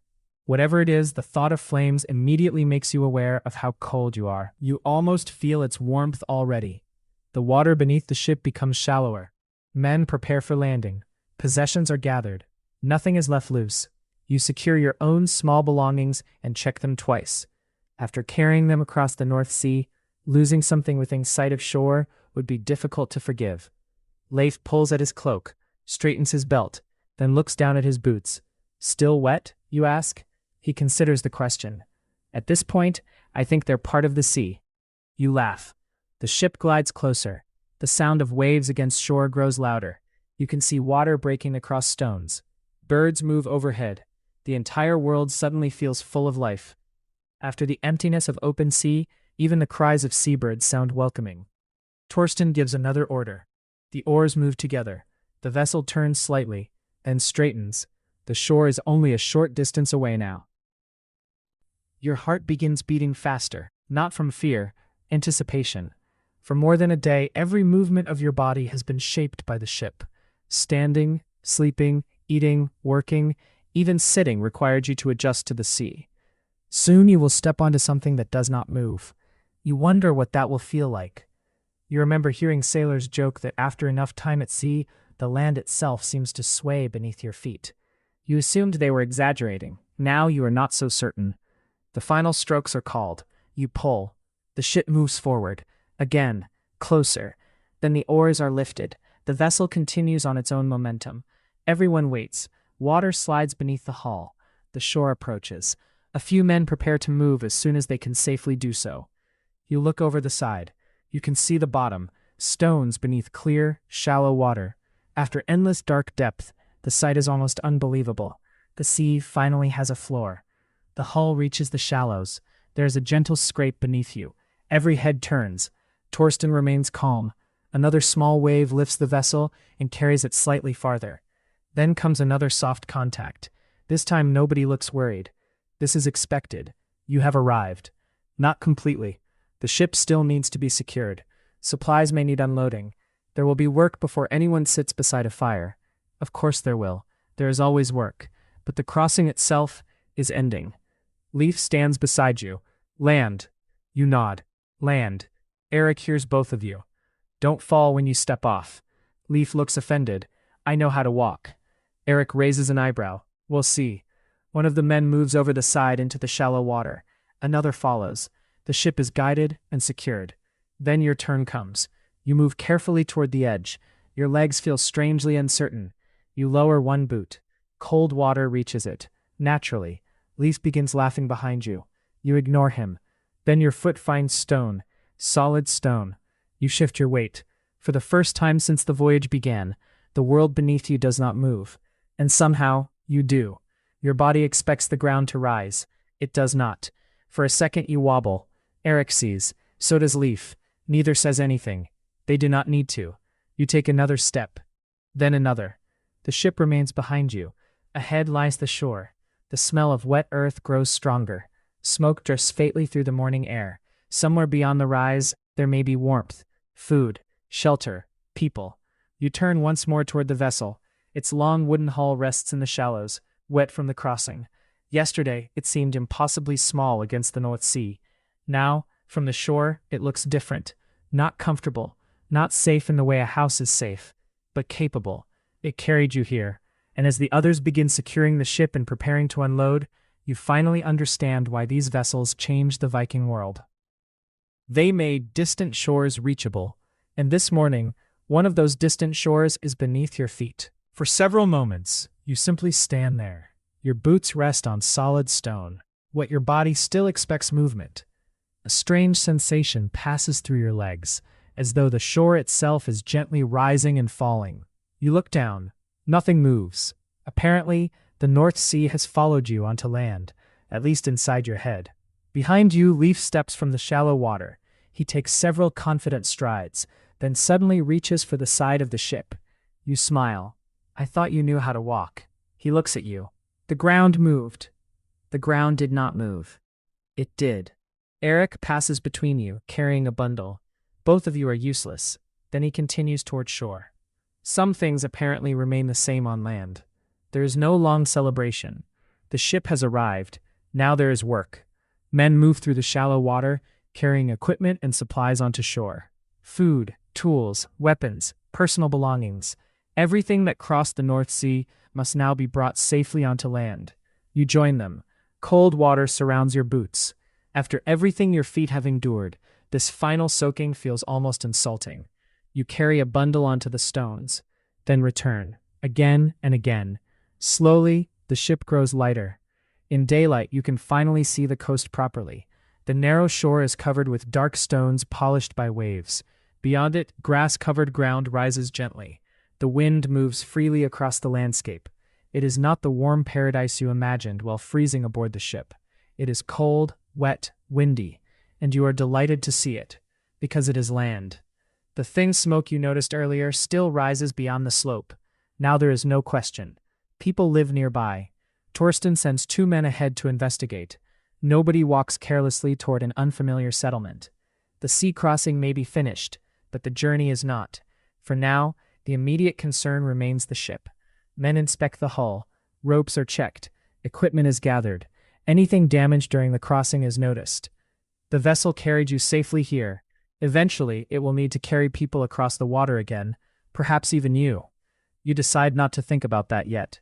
A sheltered place is found beyond the worst of the wind. Someone begins preparing a small fire. The moment you see the first flame, your entire body seems to notice. You move closer. So does everyone else. Dry material catches. Smoke rises. Then the flame strengthens. You hold your hands toward it.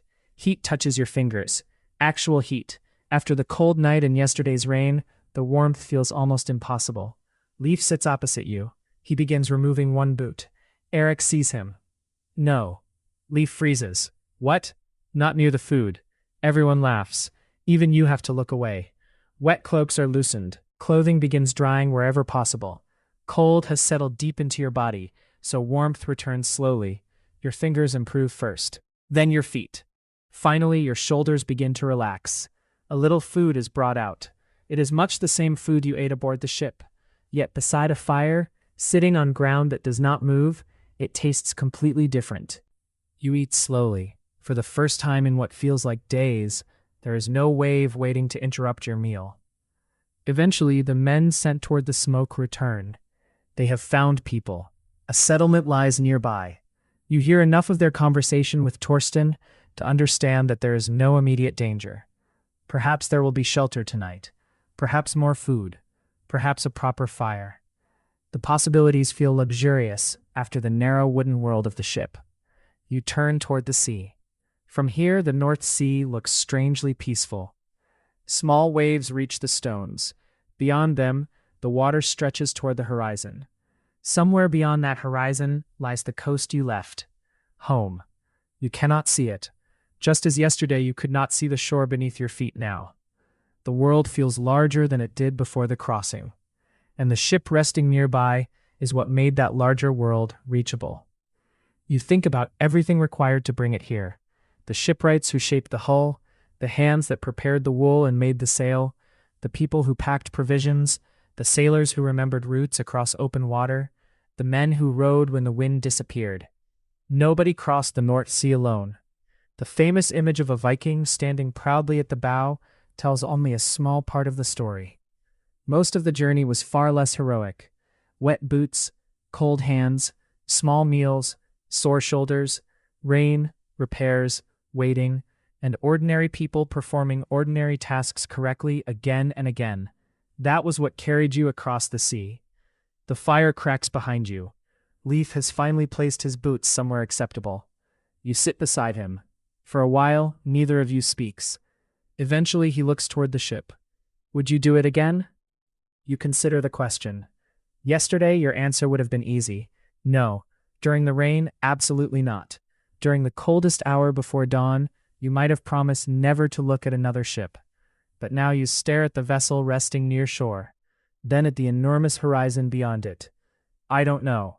Leif smiles. That means yes. You shake your head. Perhaps he is right. Around you, the crew begins preparing to move inland. Bundles are lifted, belts tightened, another road waits beyond the slope. Before leaving, you take one final look at the North Sea. You understand something now that you did not understand when the journey began. Viking sailors did not cross these waters because the sea was easy. They crossed because generations learned how to endure it, how to read wind and water, how to build ships capable of surviving rough seas, how to row when the wind failed, how to wait when darkness made the shore dangerous, and how to continue when comfort disappeared. You lift your belongings. The others begin walking inland. Behind you, waves quietly wash against the Viking ship. Ahead, smoke rises beyond the hill. And after a long journey across the cold North Sea, the ground beneath your feet finally stays still. The settlement appears slowly as you climb the slope. First, smoke. Then rooftops. Then the dark shapes of buildings scattered across the land. After so many hours aboard the ship, even the simplest house looks inviting. A roof, walls, a doorway, words you barely appreciated before crossing the North Sea. Now they sound like luxuries. The wind follows you inland, pulling at your cloak, but something has changed. You are walking. Every step creates warmth, and beneath your boots, the earth remains wonderfully still. Leif walks beside you. Every few moments he looks down. You notice. Still moving? He frowns. A little. The ground? My head. You understand. Your own body still carries the rhythm of the ship. Even while climbing the slope, part of you expects the earth to rise beneath your feet. Perhaps by tomorrow it will disappear. For now, the North Sea remains inside your legs. The settlement is small, nothing like the great towns you have heard described by travelers. A collection of timber buildings, fenced areas, animals, smoke rising from several roofs. People begin noticing your group. A child stops what he is doing and stares. A dog begins barking. Then another joins it. After the endless sound of wind and water, the noise of ordinary life feels almost overwhelming. Voices, animals, wood being worked, someone calling from one building to another. You had forgotten how noisy land could be. Torsten walks ahead with several men. They speak with people from the settlement. You cannot hear everything, but nobody reaches for a weapon. That is encouraging. The conversation continues. Then one of the local men gestures toward a building. The crew begins moving again. Leif looks at you. Fire? Hopefully. Food? Maybe. He stops walking. You sound like Eric. You realize he is right. That is troubling. The doorway is low. You duck as you enter, and immediately, warmth. Not much, but after the North Sea it feels enormous. A fire burns inside. Smoke hangs faintly beneath the roof. The air smells of wood, wool, food, and people. Normally you might call it crowded. Today you call it wonderful. You move closer to the fire. Others do the same. Hands extend toward the flames. Cloaks are loosened. Steam begins rising faintly from damp wool. For a while, almost nobody speaks. Warmth deserves concentration. You hold your hands closer. Your fingers begin tingling. At first pleasantly, then painfully. Feeling returns slowly. Your face warms, your shoulders relax. You realize how tightly you have been holding your body against the cold. Now, muscle by muscle, it begins letting go. Someone passes you a wooden cup. The drink inside is warm. You stare at it. Warm. You had almost forgotten liquids could be warm. You take a careful sip. It is simple, but at this moment you cannot imagine anything tasting better. Food follows. Again, nothing extraordinary. Something warm from a pot. Perhaps a little meat or fish. But the important thing is heat. You hold the bowl between your hands before eating. Leaf is already halfway through his portion. You look at him. Slow down. He shakes his head. I've been waiting since yesterday. So have I. Then eat faster. For once you follow his advice. Around the room, conversation grows. The crew talks with the people who live here. News is exchanged.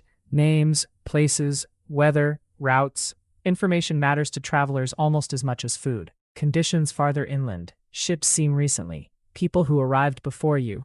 People expected later. The Viking world is connected not only by roads and rivers, but by conversations like these. A traveler brings stories from one shore, then carries new ones to another. You sit near the fire and listen. Your eyes become heavy. Now that you are warm and fed, exhaustion arrives all at once. Your body has been waiting for permission to stop. You lean against the wall. The conversation begins fading into the background. Someone laughs. A piece of wood cracks in the fire. Outside, the wind continues, but it cannot reach you properly here. There are walls. You appreciate walls now, perhaps more than you ever have. Eric sits nearby. You look toward him. Better than the ship. He considers the fire. Warmer. Much warmer. He nods. Then you ask, do you still prefer the sea? Eric looks toward the doorway. Beyond it lies the distant sound of wind. The sea takes you places. And land? He stretches his hands toward the fire. Land lets you recover. You smile. That may be the most sensible thing he has said during the entire journey. Outside, morning has fully arrived. The Viking ship rests somewhere beyond the slope. For the first time since boarding it, you cannot see it. That feels strange. For more than a day, the vessel defined the limits of your world. Now there are roads again. Fields, buildings, people, places to walk. The world has suddenly expanded, and yet you know that somewhere behind you, beyond the hill, the ship remains, waiting. Because eventually someone will climb aboard again. Supplies will be loaded. The sail raised. Ropes checked. The shore will slowly disappear, and another crossing will begin. But that is not your concern today. Today there is fire, food, drying clothes, solid ground, perhaps later sleep beneath a roof. You close your eyes for a moment. The fire crackles. Warmth reaches your face. And somewhere far beyond these walls, waves continue rolling across the cold North Sea. Yesterday, you belonged to them. This morning, you are finally warm. You wake beside a dying fire. For several seconds, you do not move. Something feels wrong. Then you realize what it is. Nothing beneath you is moving. No rising hull, no sudden drop between waves, no water striking timber. Only solid earth beneath the building and the quiet crackle of embers nearby. You open your eyes. Morning light enters through the doorway. Around you, several members of the crew are still asleep.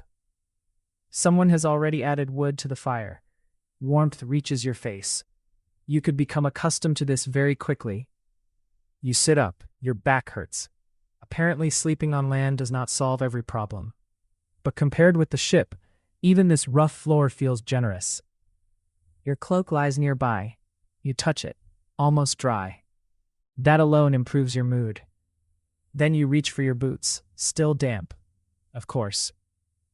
Across the room, Leaf is already awake. He watches you examine them. Don't complain. I wasn't going to. You were thinking about it. You pull one boot on. Cold. You sigh.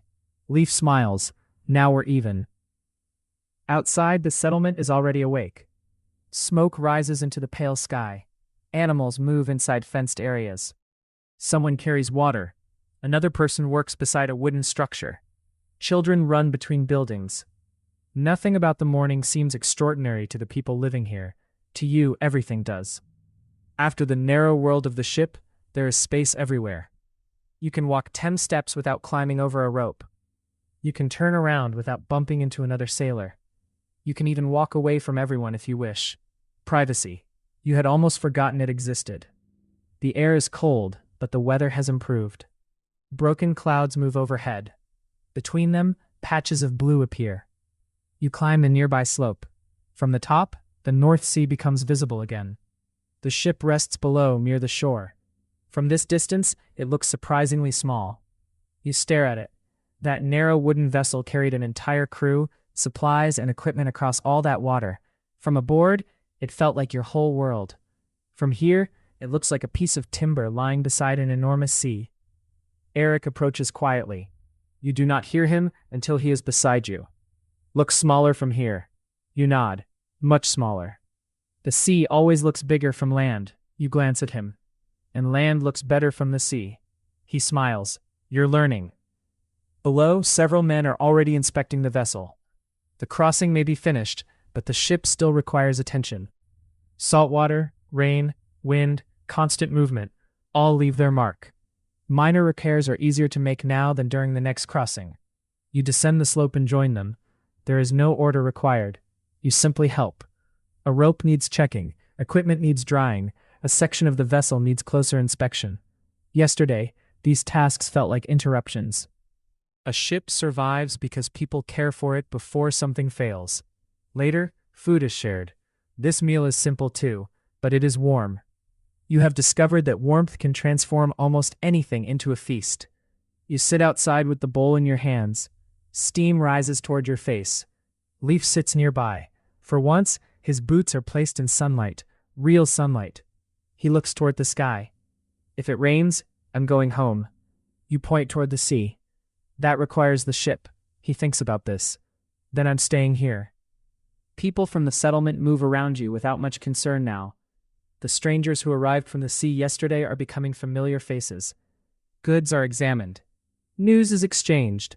Questions are asked about the place you came from. You hear names of distant settlements, families, traders, sailors, routes. The sea that seemed empty while you crossed it is actually connecting all of these people. Ships carry more than warriors. They carry wool, iron, timber, food, craft goods, messages, stories, people searching for new places, people returning to old ones. The Viking world stretches across water because vessels like yours repeatedly cross it. You think back to the stories told beside hearths at home. They usually remember the dramatic moments, battles, storms, kings, raids, great voyages. But your own crossing has taught you something different. Most history probably happens between those moments. Someone repairing a rope, someone drying a cloak, someone rationing water, someone watching the clouds, someone deciding not to approach a dark coast. Ordinary decisions made by people whose names will never appear in a saga. Without them, the dramatic stories would never happen. By midday, your clothing is finally dry, completely dry. You run your hand across her sleeve, almost in disbelief. Leaf lifts one boot. He presses it, then smiles. Dry. You stare. Impossible. He holds it toward you. You refuse. I believe you. He pulls it on proudly. The battle against the North Sea has finally been won, at least by his feet. The wind moves through the grass. You look toward the ship again. Its sail has been opened partly to dry. Men move around the hull. Soon it will be ready for another journey. Perhaps not today, perhaps not tomorrow, but eventually. The thought no longer fills you with immediate dread. You know what waits out there now. Cold, rain, hunger, hard work, long hours when nothing seems to change. But you also know the rhythm. You know how to stand when the ship rolls, how to pull an oar without fighting it, how important a secure knot can become. You know that a distant bird may matter, and that seeing land does not mean you have arrived. The sea is still dangerous, or simply less ignorant of it. You turn away from the shore. The settlement waits behind you. There is still another day ahead, another meal, another fire, another evening beneath a roof. For now, that is enough. You begin walking back toward the others. Behind you, the Viking ship rests quietly beside the North Sea. Yesterday it carried you into an unfamiliar world. Today, standing beneath a clear morning sky, That unfamiliar world is already beginning to feel a little less distant. The sea that seemed empty while you crossed it is actually connecting all of these people. Ships carry more than warriors. They carry wool, iron, timber, food, craft goods, messages, stories, people searching for new places, people returning to old ones. The Viking world stretches across water because vessels like yours repeatedly cross it. You think back to the stories told beside hearths at home. They usually remember the dramatic moments, battles, storms, kings, raids, great voyages. But your own crossing has taught you something different. Most history probably happens between those moments. Someone repairing a rope, someone drying a cloak, someone rationing water, someone watching the clouds, someone deciding not to approach a dark coast. Ordinary decisions made by people whose names will never appear in a saga. Without them, the dramatic stories would never happen. By midday, your clothing is finally dry, completely dry. You run your hand across her sleeve, almost in disbelief. Leaf lifts one boot. He presses it, then smiles. Dry. You stare. Impossible. He holds it toward you. You refuse. I believe you. He pulls it on proudly. The battle against the North Sea has finally been won, at least by his feet. The wind moves through the grass. You look toward the ship again. Its sail has been opened partly to dry. Men move around the hull. Soon it will be ready for another journey. Perhaps not today, perhaps not tomorrow, but eventually. The thought no longer fills you with immediate dread. You know what waits out there now. Cold, rain, hunger, hard work, long hours when nothing seems to change. But you also know the rhythm. You know how to stand when the ship rolls, how to pull an oar without fighting it, how important a secure knot can become. You know that a distant bird may matter, and that seeing land does not mean you have arrived. The sea is still dangerous, or simply less ignorant of it. You turn away from the shore. The settlement waits behind you. There is still another day ahead, another meal, another fire, another evening beneath a roof. For now, that is enough. You begin walking back toward the others. Behind you, the Viking ship rests quietly beside the North Sea. Yesterday it carried you into an unfamiliar world. Today, standing beneath a clear morning sky, that unfamiliar world is already beginning to feel a little less distant.